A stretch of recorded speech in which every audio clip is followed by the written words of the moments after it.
Muy buenas noches. Hoy es 3 de noviembre del 2017 y esta es nuestra sesión número 10, la 10ª sesión de la clase de español 420, Introducción a la Traducción. En el día de hoy tenemos el siguiente plan.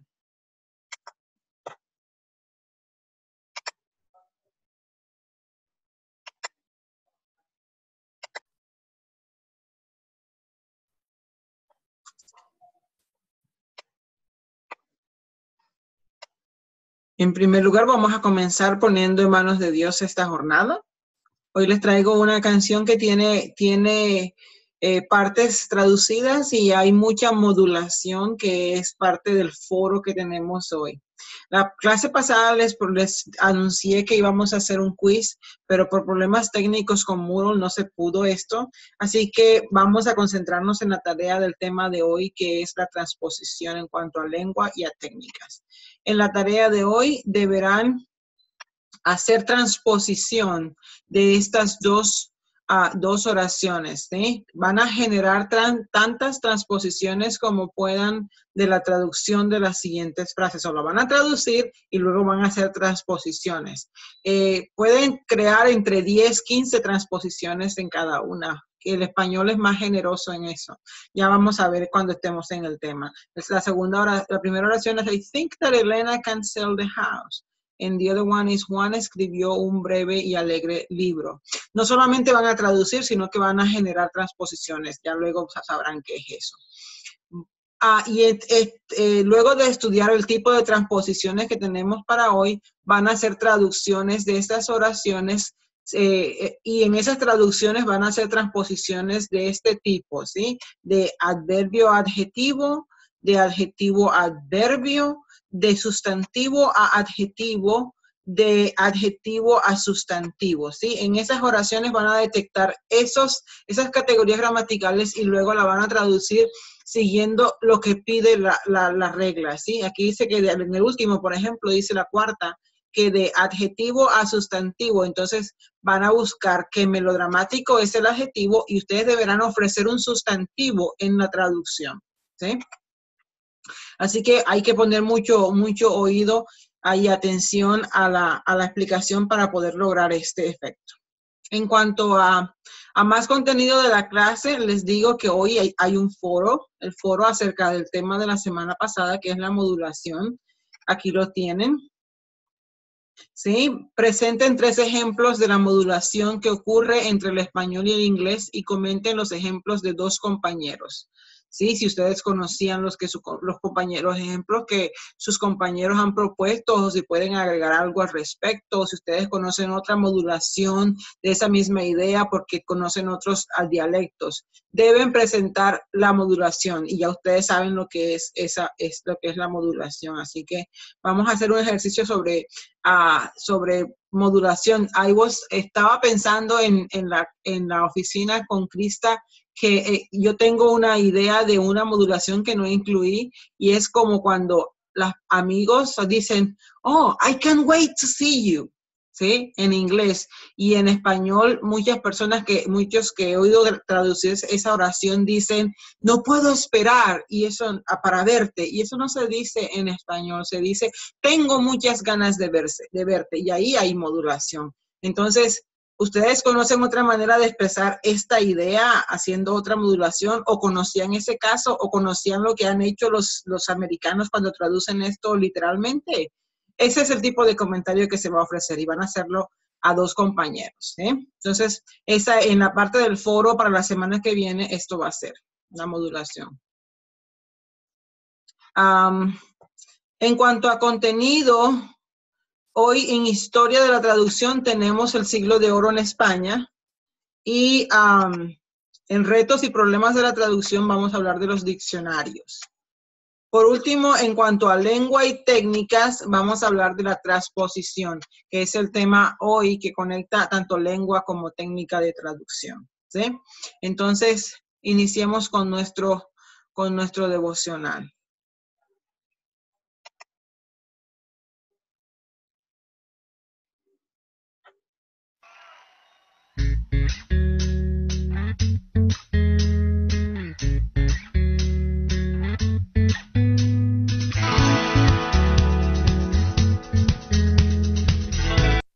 mejor si copio. Dime un segundito.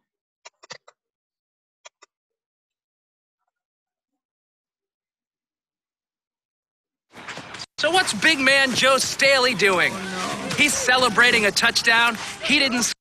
No wonder.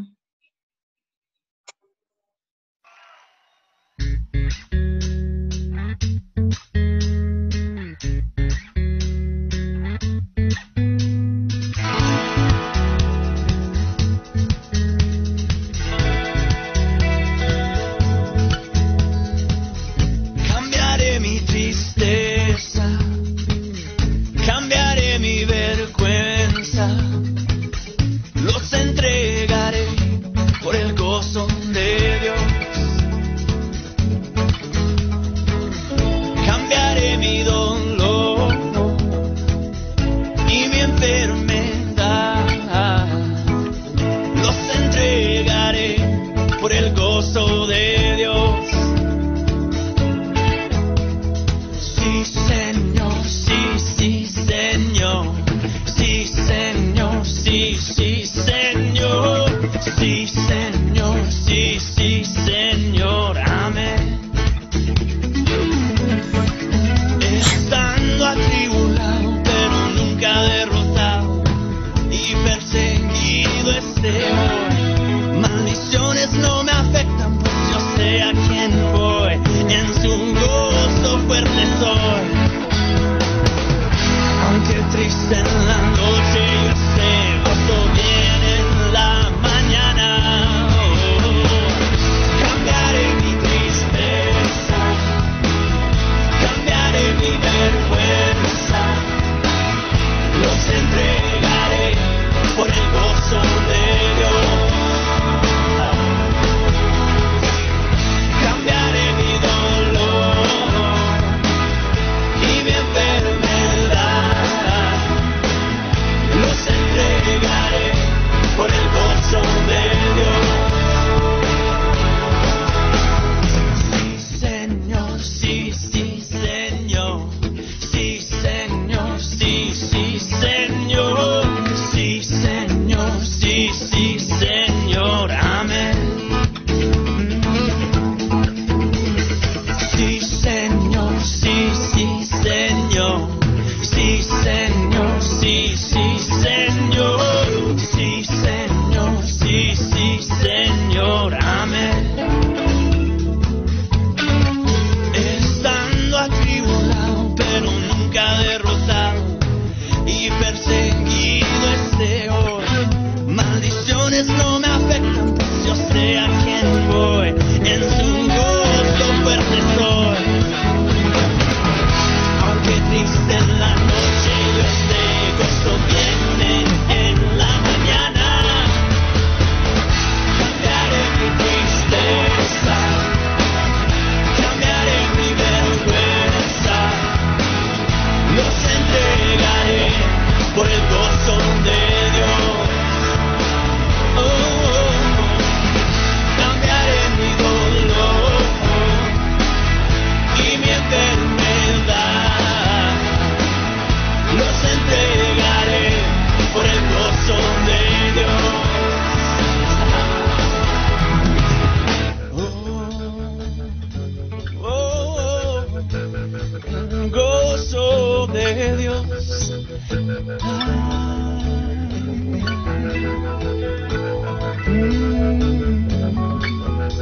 La la la la la la la la la la la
Bueno, y ahí tenemos esta canción en donde nos invitan a cambiar nuestros pesares, nuestras cargas por el gozo de Dios, y no por el gozo de estar relajados, tranquilos y gozar de una vida tranquila, sino por el gozo de saber servirle a Él, por el gozo de saber que estamos ayudándolo a Él a hacer de este mundo un lugar mejor, en donde haya más caridad, más apoyo, más justicia, más amor, donde Él esté mucho más fuerte.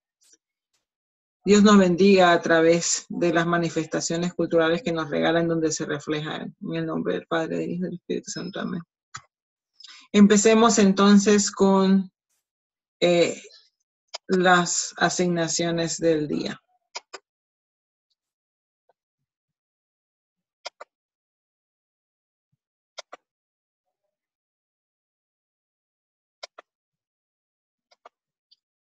Vamos entonces a comenzar con la parte de la historia.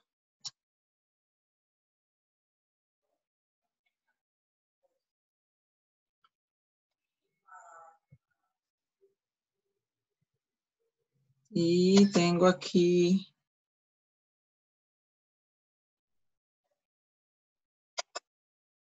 la presentación.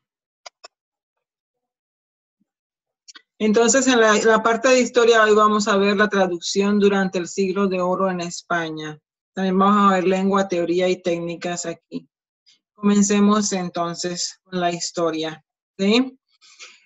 El siglo de oro español fue un momento de esplendor luego del descubrimiento de América, donde ellos traen todo el oro y se convierten en una potencia en el mundo.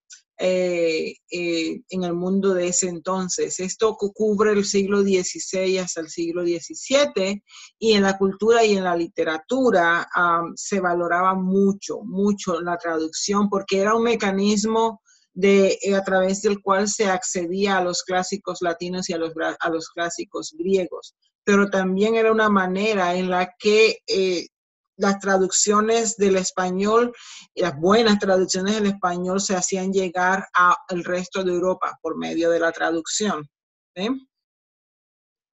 En ese mismo sentido, vemos que había un gran respeto por los escritos científicos médicos árabes, los escritos científicos y médicos que tenían los árabes eran muy valorados, y había una necesidad grande de traducirlos. Y esta necesidad continuaba muy a pesar de que los moros habían sido expulsados de España en el 1492. O sea, no los querían a ellos, a los moros, pero sí querían su producción, especialmente la científica y la médica. En estos aspectos, el humanismo español en el Renacimiento dio lugar a una actitud hacia la traducción literaria, ¿sí? El humanismo y el Renacimiento hicieron que la mirada a la traducción fuera más respetada y más valorada. Era clave, era un elemento clave. En este periodo, por ejemplo, el inglés y los ingleses le dieron una mirada al español y empezaron a traducir a palabras que venían del español. Los lexicógrafos ingleses, como John Turius, en 1590, que fue el primero que hizo una lista de palabras del español traducidas al inglés, y luego esto facilitó a que las dos lenguas hicieran préstamos de palabras de manera mutua. Para mí, si recuerdan que hemos mencionado en la historia, antes hubo una escuela de Toledo, una escuela de traducción de Toledo. Bueno, para esta época del Renacimiento, el siglo de oro, la preeminencia, la gloria ya se había disipado, y especialmente con lo de la expulsión de los moros en 1492. Pero en gran parte, muchas de las ciudades antiguas árabes de España, la tradición de la traducción del árabe al latín y luego al español todavía se mantenía. Frecuentemente era camuflada para evitar las sospechas de la Inquisición, que era la institución de la Iglesia Católica que censuraba, que castigaba cualquier violación contra la Iglesia, contra el cristianismo.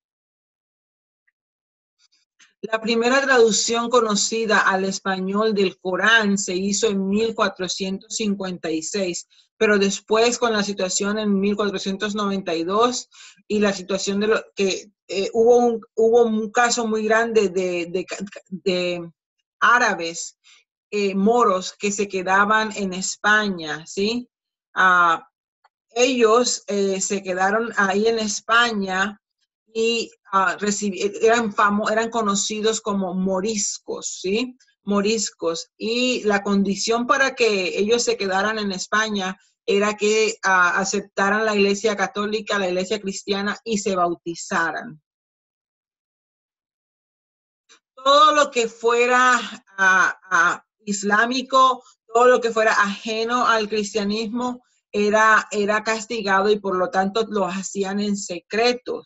Tenían que mantenerse, todas sus escrituras tenían que mantenerse a escondidas, ¿sí? En la medida que pasaban los años, ellos se encontraron con muchas limitaciones más para leer el Corán en el original árabe. Y entonces lo que hacían era que ellos traducían su libro santo al español. Al hacer esto, violaban el principio de la fe musulmana, el cual requería que sus seguidores, sus creyentes, sus fieles, recitaran sus escrituras en árabe. Entonces, por un lado, arriesgaban el pellejo porque los españoles los expulsaban o los castigaban con la muerte, y por otro lado, estaban violando su propia fe por no leer el Corán en su lengua, en la lengua árabe. La solución fue escribir en español, pero con símbolos similares a los árabes, así como que una mediación, llegar a un punto medio, ¿sí? Eso se llamó, ese escribir en español con símbolos árabes, se llamó al-Jamaido, que era como un idioma, ¿sí? A pesar de que muchas de estas obras fueron destruidas por la Inquisición, algunas sobrevivieron y atestiguan el trabajo laborioso de la traducción y luego la copia, porque ellos traducían y luego copiaban el libro musulmán a mano, ¿sí? Lo copiaban a mano. En el año 1606, un copista musulmán del Corán en España dejó esta nota al margen en una mezcla de castellano y al-Jamaido y árabe. Dice, está escrito, y aquí abajo ustedes pueden ver la traducción, ¿sí? Está escrito, y miren los símbolos, está escrito en letra de cristianos, miren, y ruega y suplica que por estar en dicha letra no lo tengan en menos de lo que es, antes en mucho, porque pues está así declarado, está más a vista de los muclimes que saben leer el cristiano y no letra de muclimes. Yo los muclimes, no sé la pronunciación, porque es cierto que dijo el Anabí Muhammad Salah Alahu, y el resto no se entiende porque ya esto es lengua que la mejor lengua era la que se entendía, ¿sí? Así lo decía ese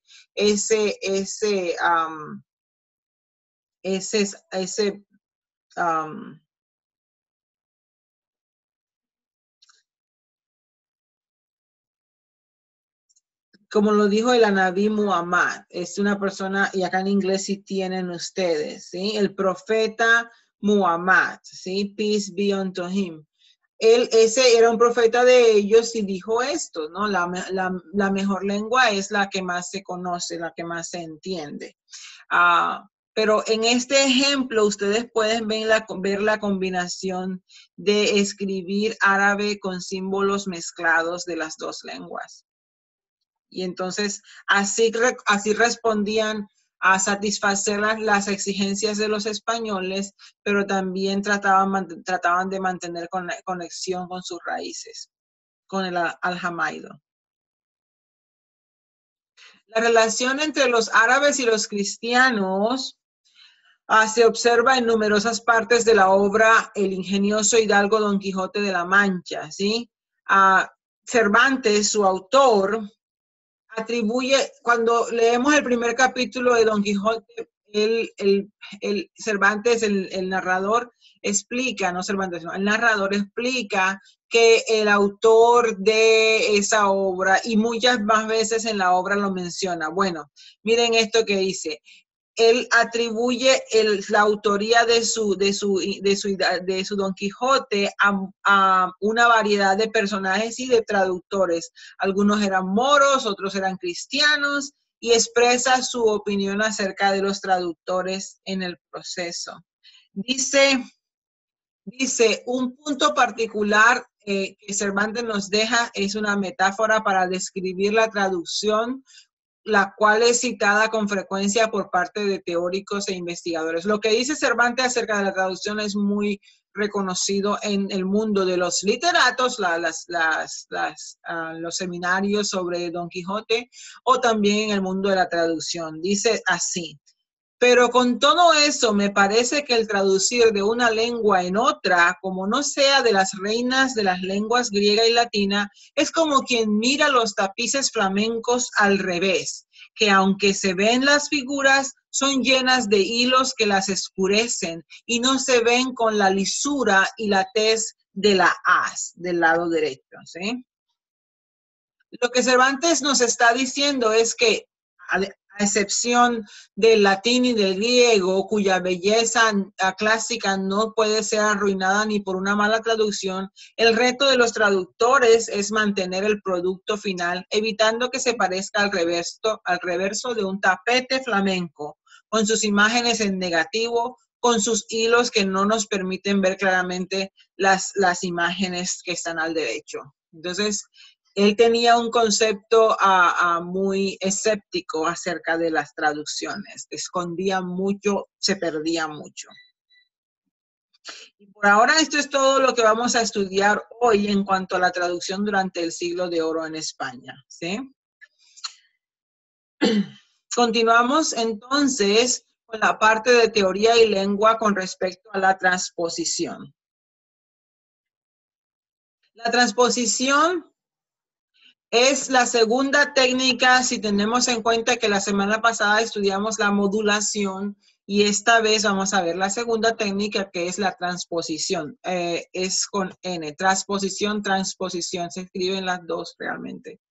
Esta es la segunda técnica clave en la traducción, que se deriva de la lingüística y especialmente de la gramática generativa o transformacional, y habla del análisis sintáctico.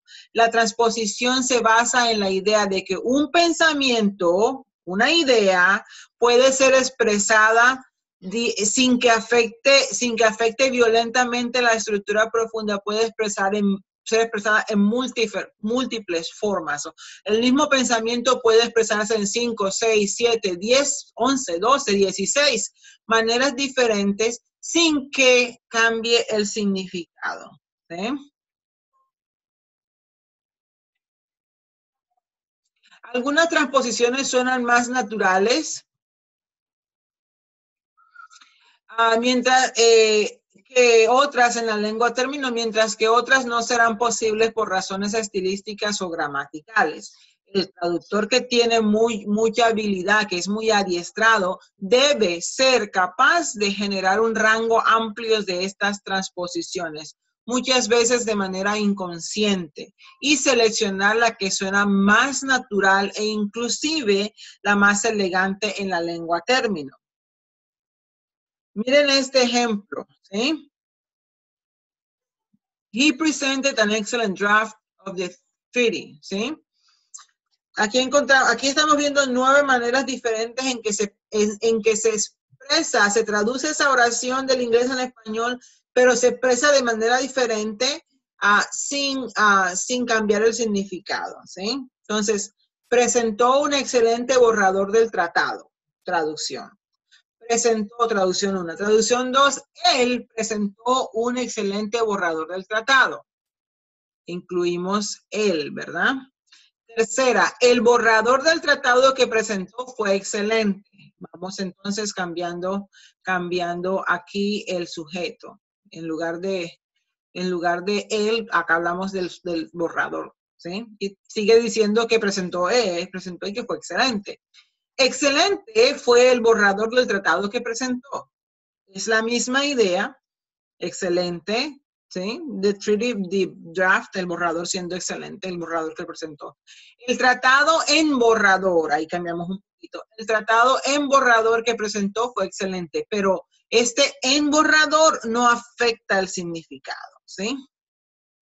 Número 6, lo que presentó, en paréntesis, el borrador del tratado fue excelente. Aquí estamos incluyendo lo y estamos poniendo en paréntesis el sujeto para decir lo mismo, fue excelente. En el siguiente ejemplo, tenemos el borrador del tratado que fue presentado fue excelente. Ya tenemos una cláusula adjetivada. El número 8, tenemos el borrador del tratado que se presentó fue excelente. Tenemos una pasiva con C, pero seguimos diciendo lo mismo, ¿sí? Lo excelente fue el borrador del tratado que se presentó, ¿sí? Lo excelente, aquí combinamos un lo y también incluimos que se presentó, ¿sí? En todas las 9 diferentes versiones de la traducción se está diciendo lo mismo. No se afecta el significado profundo y se está haciendo transposición. La transposición es usualmente más fácil cuando se hace del inglés al español, ya que el español permite mayor libertad en el orden de sus palabras. Sin embargo, es posible transponer cuando se va del español al inglés.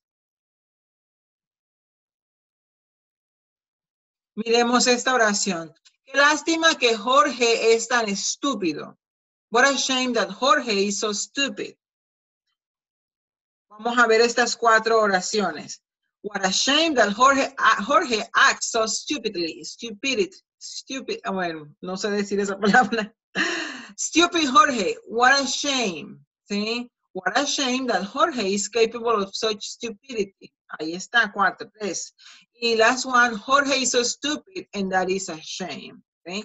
Ahí tenemos 4 maneras de cambiar las palabras, el orden de las palabras, pero mantener el mismo significado, no afectar el significado profundo.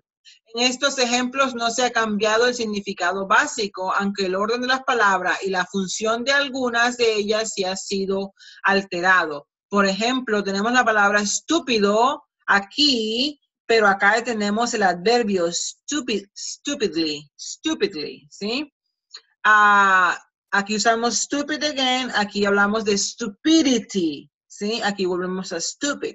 En la transposición no solamente se cambia el orden de las palabras, sino que también se cambian las categorías. Aquí hemos cambiado de stupid, adjective, a stupidly, adverbio, ¿sí? Y aquí cambiamos de stupid, el adjetivo, y aquí usamos el noun, el sustantivo, stupidity. Y a pesar de que estamos cambiando de categorías gramaticales, no estamos afectando el significado profundo. La transposición puede ser estricta en el sentido de que las mismas palabras se usan y solo se altera su función. Pero también puede ser una transposición flexible si se emplean sinónimos si podemos usar sinónimos u otras herramientas semánticas. En dicho caso, las posibilidades son casi ilimitadas y el traductor se enfrenta a la toma de decisiones difíciles que involucran diversos matices en el significado. En el primer ejemplo era posible haber usado la palabra acuerdo en lugar de la palabra tratado y usar versión inicial en lugar de borrador. ¿Se acuerdan? El borrador que él presentó fue excelente. Pudimos haber dicho el borrador del tratado que él presentó fue magnífico. La segunda versión del tratado que él presentó fue espectacular. Fue idónea, fue perfecta y estamos haciendo allí transposición. Las permutaciones se hacen astronómicas porque van a haber una cantidad de préstamos. El traductor debe poner todas estas posibilidades en su mente como una balanza para buscar la que captura la mejor manera del significado profundo. Lo que suene más natural en la lengua término es lo que va a ser lo ideal. Es posible combinar de igual manera la transposición y la modulación del tema que estudiamos la semana pasada. Esto en un proceso único de manera que el producto final ofrezca un gran número de posibilidades de las cuales el traductor debe seleccionar solo una. Debido a la posible cantidad de permutaciones, es claro que los traductores no escriben todas, sino que no las escriben todas, pero las llegan a pensar antes de tomar la decisión. Realmente la transposición ocurre aquí, uno no se pone a escribir la misma cosa 15, 10, 9 veces, sino que uno las piensa, se la pongo acá, la pongo allá, ¿sí? Uso esta palabra, lo pongo como adjetivo. Sí se hace.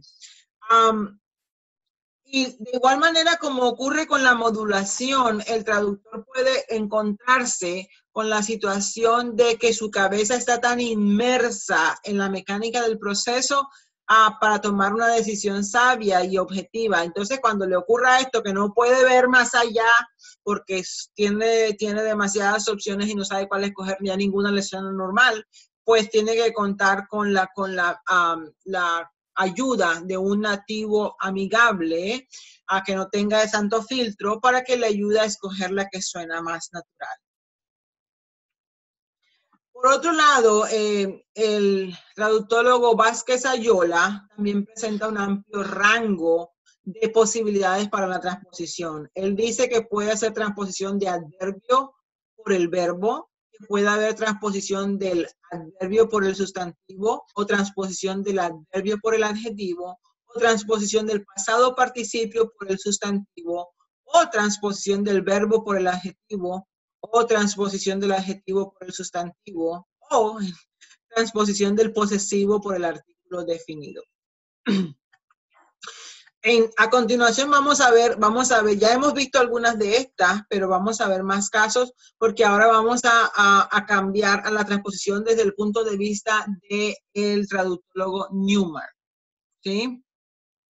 En su obra Teoría de la Traducción, él nos explica que hay un experto que se llama Catford y él le llama shift a eso de la transposición, que Darvelnet le llama transposición. Es un procedimiento de traducción que implica el cambio gramatical de pasar el texto de la lengua origen a la lengua término. ¿Entienden esto? Quiere decir que cuando hacemos la traducción, no dejamos las categorías gramaticales de la misma manera que estaban en la lengua origen, sino que se hace un cambio de las categorías gramaticales al llegar a la lengua término. Y existen varios tipos de transposiciones, ¿sí? Primero lo realiza el traductor automáticamente, no tiene otro remedio. Por ejemplo, hay palabras que en el inglés son singular y él tiene que, en español son plural. La palabra furniture en inglés es singular, en español es plural. La palabra applause, give him a round of applause, give him an applause. En español es aplausos, es plural. Advice es singular en inglés, es consejos en español. Otra transposición normal ocurre con el adjetivo, ¿sí? La casa verde, posición. Miren la posición del inglés. La casa verde, en español verde el adjetivo va después del sustantivo. Entonces hay transposición, porque en inglés es al revés. El adjetivo va primero, the green house, ¿sí? Ahí hay transposición. Un segundo tipo de transposición ocurre cuando la estructura gramatical de la lengua origen no existe en la lengua término, ¿sí? Aquí el traductor tiene siempre varias alternativas. Así, al pasar al inglés, el adjetivo neutro español en funciones de sujeto, el lo, ¿sí? lo interesante es. Se puede, o lo que me interesa, si es el lo que y el lo, son figuras vacías en inglés que no existen y por eso crean complicaciones. What is interesting? The interesting thing is, it is interesting, or the interest of the matter is. So, así, ahí también hay transposición porque no existe la estructura en una u otra lengua. Veamos más de estas. El gerundio, quiero decir, el ing form, ¿sí? Working, speaking, eating, listening, esos son gerundios. Y en inglés, el gerundio se utiliza como sustantivo, como sujeto de la oración, mejor dicho. En el ejemplo lo vemos, working with you is a pleasure. Allí working es el gerundio y está siendo parte del sujeto working with you. Bueno, en español esto no funciona igual y se hace una transposición. El traductor tiene varias opciones. Deberá decir entonces, uno, o el trabajar contigo es un placer, o el trabajo contigo es un placer. El trabajo en equipo contigo es un placer, ¿sí? So, ahí no se va a usar nunca trabajando contigo. No, eso no se puede hacer en español.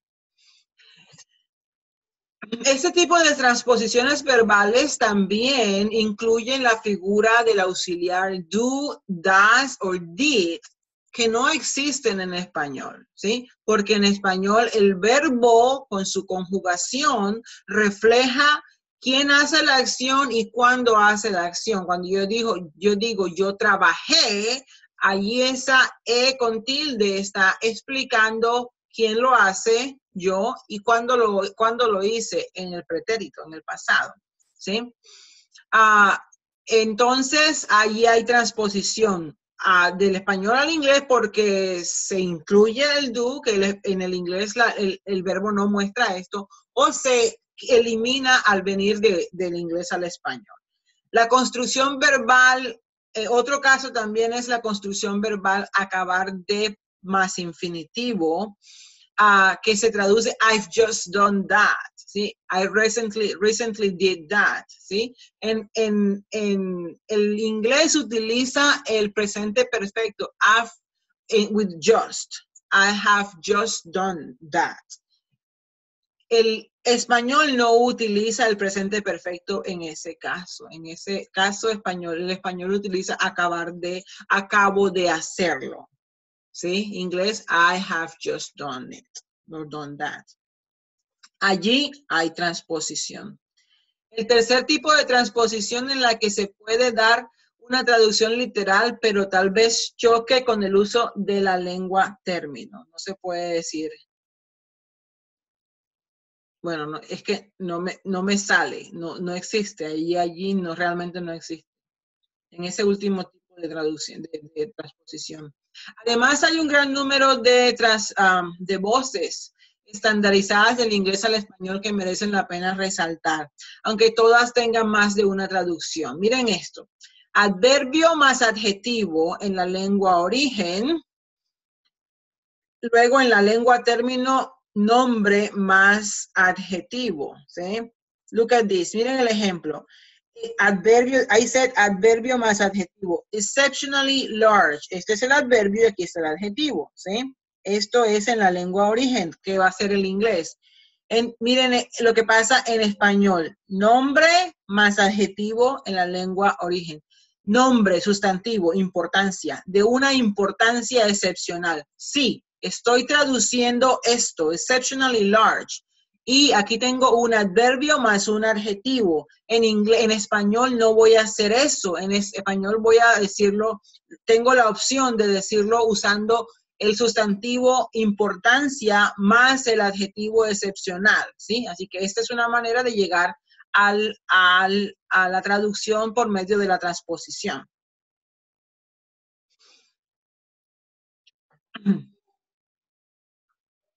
Otro caso de transposición es el que se da cuando hablamos de preposición en la lengua origen, construcción preposicional en la lengua término. Veamos el caso. Preposición, after, ¿sí?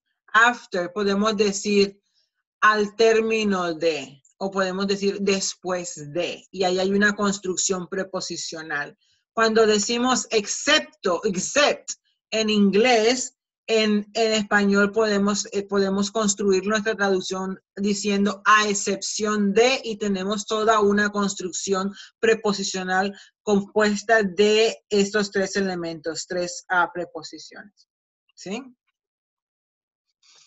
Otro tipo de transposición que se da es la que va en la lengua origen de adverbio, un adverbio, a una construcción adverbial en la lengua término. Vamos a tomar el inglés siendo la lengua origen en este caso, roughly, ¿sí? De manera brusca.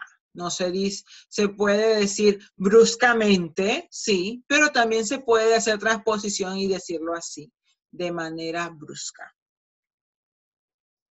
Más transposiciones de nombre más nombre en la lengua origen, son dos nombres, a hacer nombre más adjetivo en la lengua término, en este caso en español. Miren aquí, nerve cell, nervio y célula, dos nombres, sustantivo, sustantivo, pero en el español se utiliza el sustantivo, el nombre, célula, más el adjetivo nerviosa, célula nerviosa, ¿sí? Aquí se utiliza nerve como funciona como adjetivo, pero es un sustantivo, y se utiliza célula también, pero en español no se usa eso, no se traduce célula nervio en la lengua término, en este caso en español. Es lo que quiero decir. Más transposición de un verbo descriptivo en la lengua origen a un verbo de movimiento más gerundio en la lengua término. Miremos. He crawled to the window. Verbo descriptivo, gatear, crawl. ¿Sí? Ese verbo está describiendo. En la lengua término, ganó la ventana gateando. Llegó a la ventana gateando. ¿Sí? Yes, you can say gateó hasta la ventana. ¿Sí? Eso también es otra transposición. ¿Sí? Pero lo que estamos tratando de ver aquí es otras maneras de decir lo mismo sin afectar el significado. Yo puedo decir, gateó hasta la ventana, ganó la ventana gateando, llegó a la ventana gateando. Y ahí tengo tres maneras diferentes de expresar el mismo significado profundo. ¿Sí? Y cuando digo ganó la ventana o llegó a la ventana gateando o fue a la ventana gateando, estoy haciendo lo mismo. Estoy hablando de un verbo de movimiento, llegó, fue, más el gerundio. ¿Sí? Estoy haciendo casi el mismo, aplicando el mismo mecanismo de transposición en mis otros ejemplos. Vamos con otro ejemplo de transposición. Un verbo copulativo más nombre en la lengua origen y terminar con un verbo, un solo verbo en la lengua término. He gave a laugh. He gave a laugh. ¿Sí?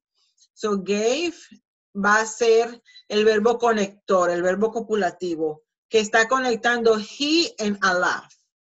Bueno, eso es un verbo copulativo más un nombre. Pero en español, que es la lengua término, se utiliza él se rió, un solo verbo. ¿Sí? Un solo verbo. Y si se puede decir, se dio una carcajada, sí se puede decir. Es que no se trata no se trata de afectar el significado, se puede explicar, se puede traducir de diferentes maneras. De eso se trata la transposición. Y de eso, esa transposición nos va a ayudar a enriquecer nuestros vocabularios, especialmente en la manera en que decimos las cosas. Más transposiciones. Un nombre más preposición en la lengua origen y terminar en la lengua término con un nombre más participio pasado o una subordinada adjetivada más un nombre en la lengua término. Tenemos dos posibilidades. Dice, he plot against him. El complot urdido contra él. ¿Sí? No existe un verbo como complotar o algo así, no existe, ¿ok? Y se hace un complot, se urde un complot. Entonces, el complot urdido contra él, ¿sí? Aquí tenemos el nombre, como explica la transposición, el nombre más participio pasado, ¿sí?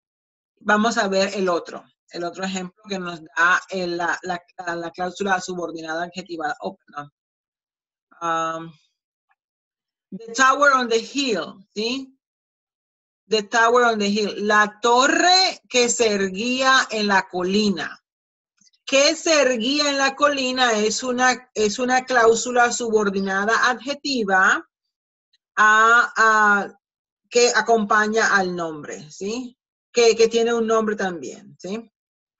Sí se puede decir la torre en la colina, se puede decir la torre que está en la colina, la torre erguida sobre la colina, también. Todas esas son la misma idea que no afecta el significado profundo de The Tower on the Hill, no la afecta cuando la traducimos.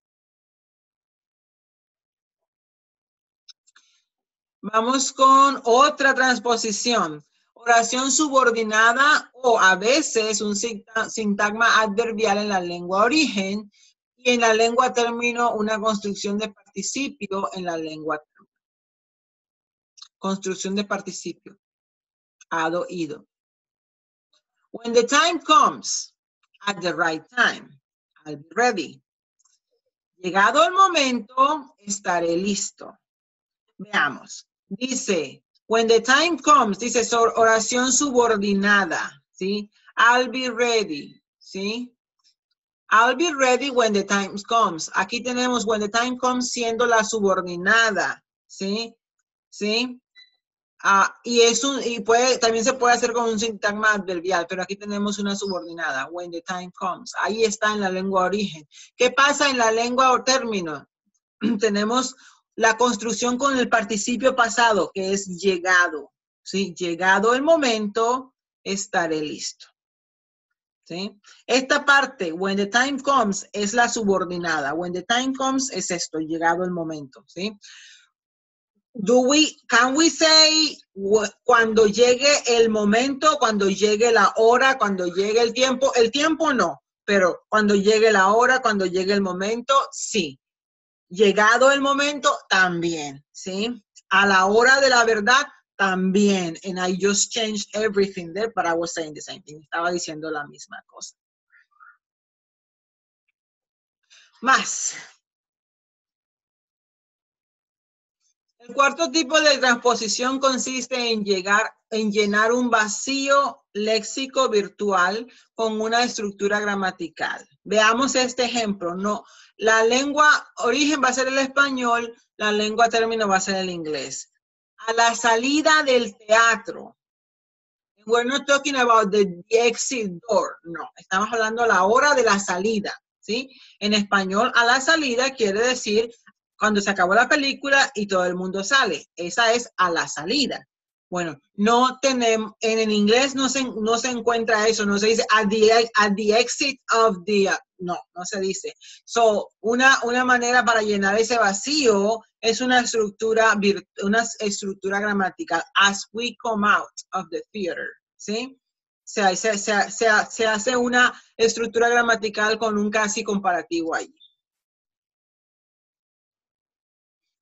En la opinión de Newmark, parece ser que ciertas transposiciones van más allá de las ciencias lingüísticas y se podrían considerar como opciones generales de una consideración estilística. Son más allá, son más allá que lingüística y son más allá que gramática. El estilo, la transposición de oraciones coordinadas en el inglés y las la agrupación de oraciones subordinadas en el español. El español prefiere las oraciones subordinadas. El inglés cortas y coordinadas. Miren esto. Como no encontraba la documentación, nos acercamos a su mesa con el fin de ayudarle en el trabajo hasta el punto de que lo termináramos entre todos. Allí el inglés cortaría, haría oraciones breves y el español está subordinando, ¿sí? Está subordinando y las oraciones.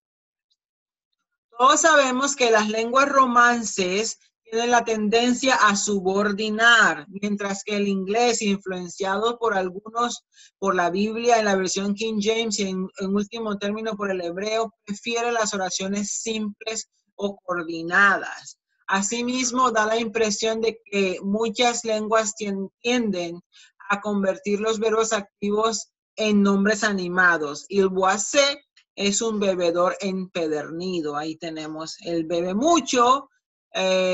Entonces las lenguas romances hacen más allí de más verbos activos.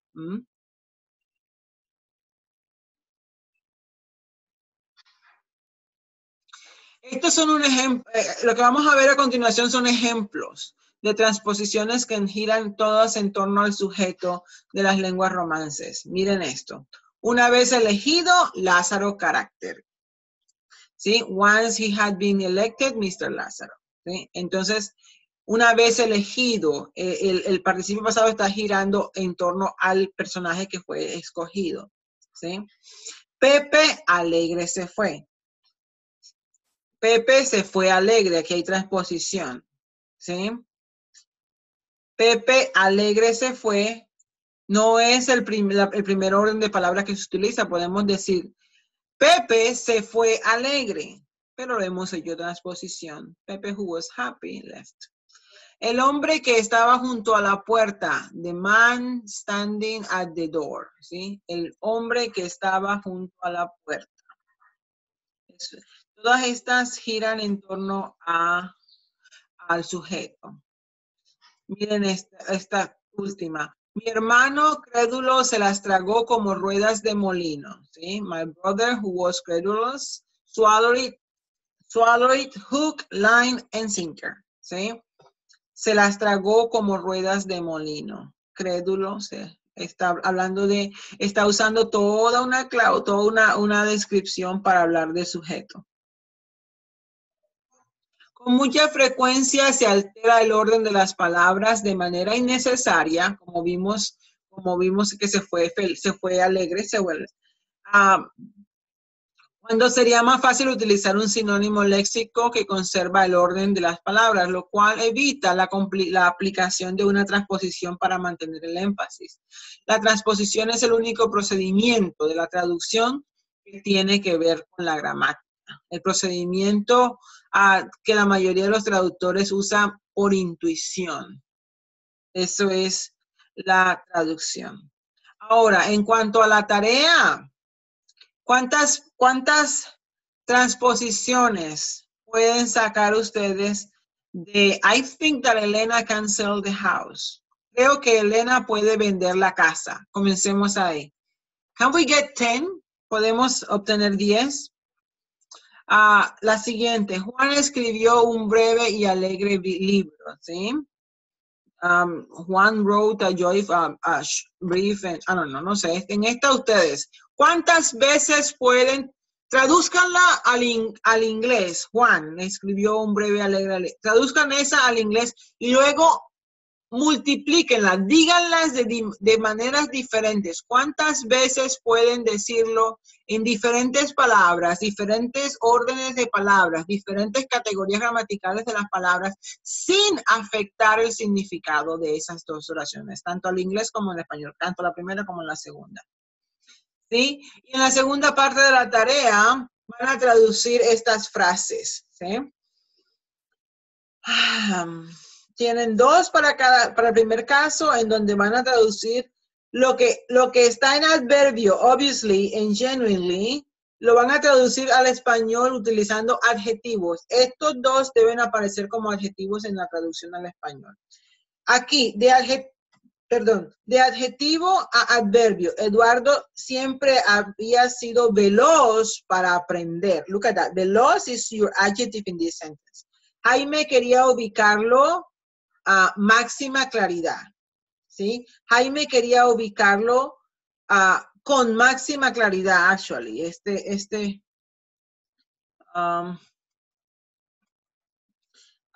Déjenme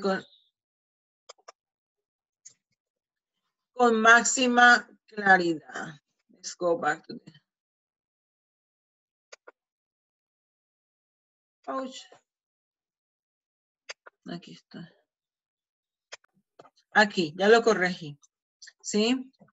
Jaime quería ubicarlo con máxima claridad. Con máxima claridad.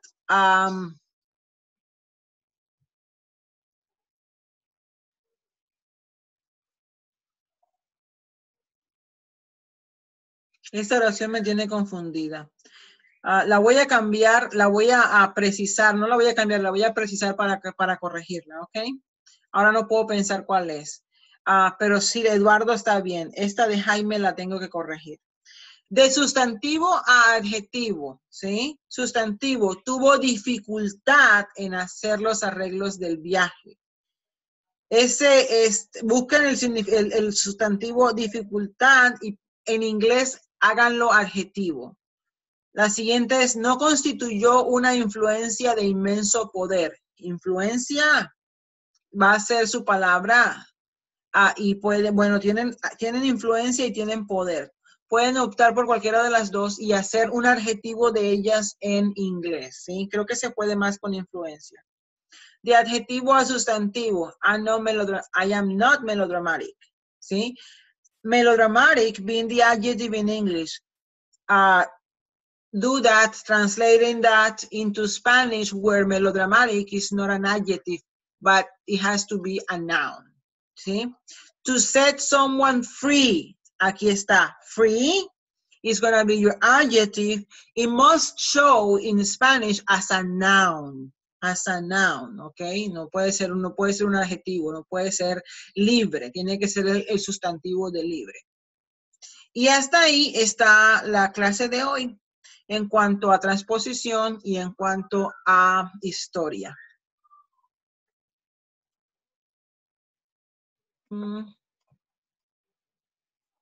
Oh, I see what's going on. Ahora vamos a continuar con los diccionarios. Y la última parte que vamos a ver hoy son los retos y problemas de la traducción. Así que para ello vamos a emplear otra presentación. Y esta presentación es la de los diccionarios que tengo por acá. Ya les voy a poner un momentico.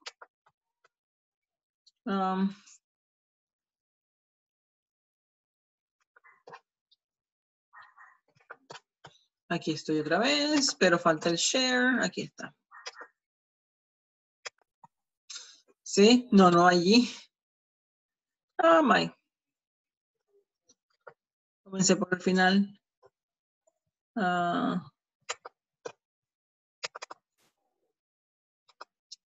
Is sharing that. Ok, perfecto. Entonces, en introducción a la traducción del español, Jack Child nos habla de los diccionarios y de los glosarios, que es parte de otro proyecto que tienen ustedes para esta clase, los glosarios. Empecemos entonces a hablar de ellos. Los diccionarios no traducen. Los diccionarios no traducen. Y eso es algo que nosotros los traductores tenemos que entender. Un diccionario bilingüe, es decir, un diccionario inglés-español, español-inglés, nada más presenta las equivalencias palabra por palabra entre términos específicos que se dan entre dos idiomas. Un diccionario francés-español va a dar las equivalencias a palabra por palabra de estas dos lenguas, ¿sí? Los diccionarios no se concentran en el significado, los bilingües, no se concentra en el significado contextual de una palabra, no analizan el significado idiomático, no analizan el significado metafórico, a menos que estos diccionarios sean especializados de expresiones idiomáticas o de metáforas. Debido a esto, un diccionario solo puede traducir al nivel palabra por palabra y no puede, es decir, al nivel superficial, y no puede profundizar llegando al nivel subyacente, no llega al significado profundo. Y ahí es a donde quiere llegar el traductor. Allí es donde queremos que el trabajo del traductor llegue, a ese significado profundo. El diccionario no logra esto.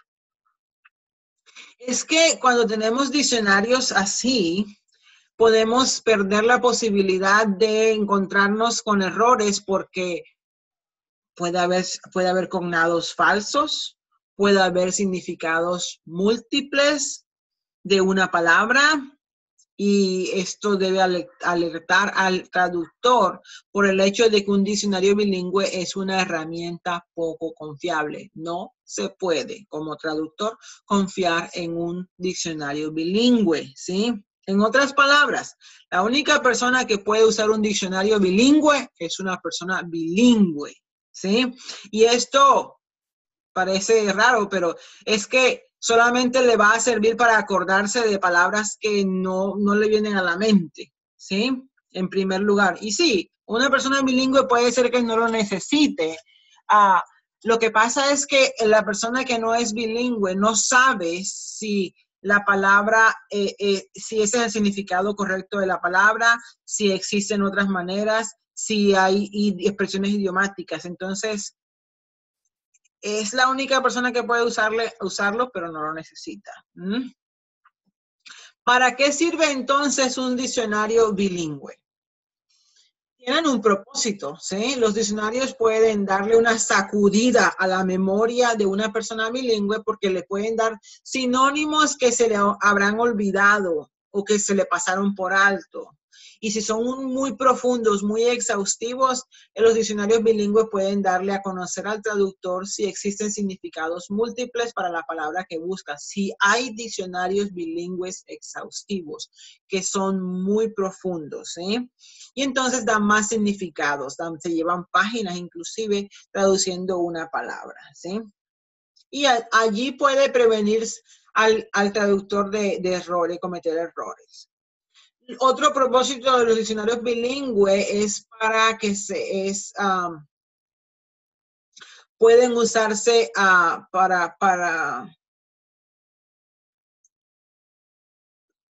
pueden usarse con diccionarios monolingües. Miren esta oración. Queremos traducir la oración, la palabra, el nombre Nail Factory, ¿sí? Si usamos descuidadamente un diccionario bilingüe, vamos a ir al diccionario bilingüe, vamos a buscar el significado de la palabra nail, vamos a encontrar el primer significado que se nos aparezca, que es uña.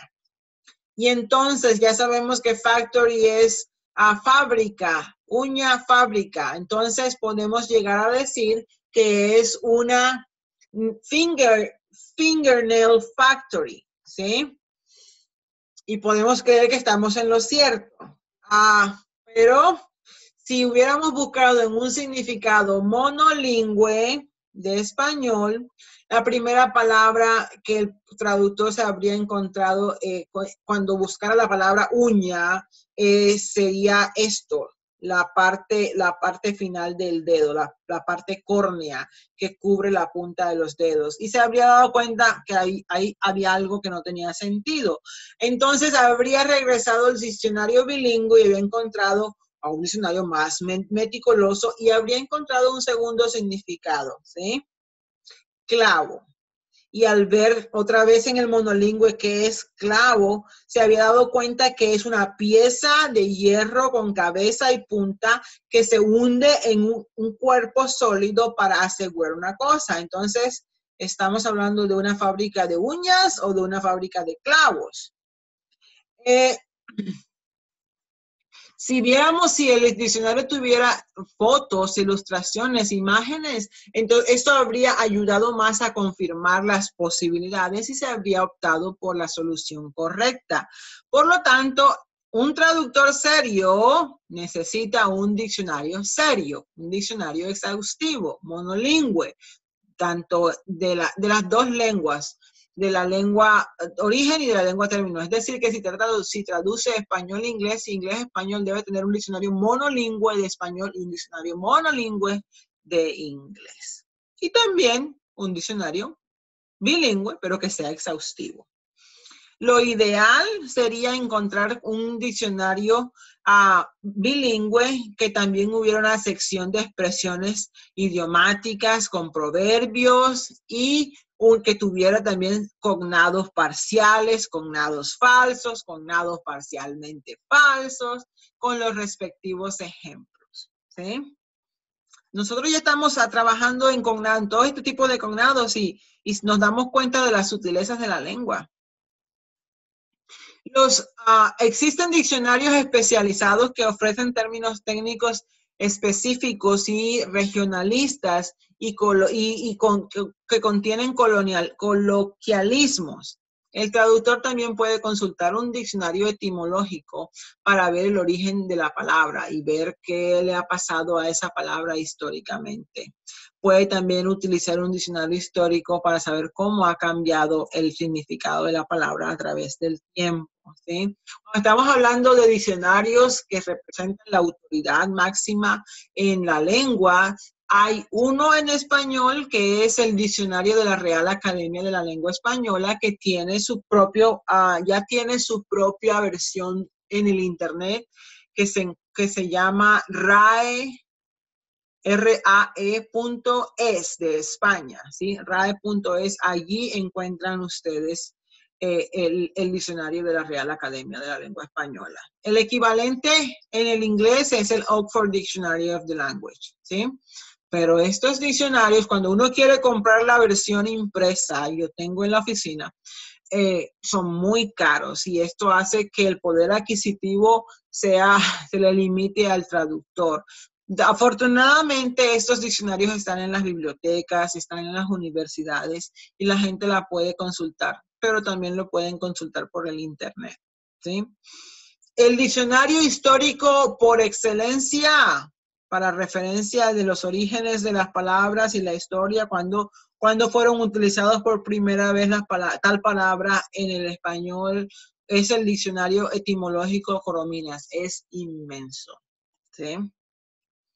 El traductor que trabaja, está doble, en el campo científico necesita conseguir diccionarios bilingües y monolingües especializados.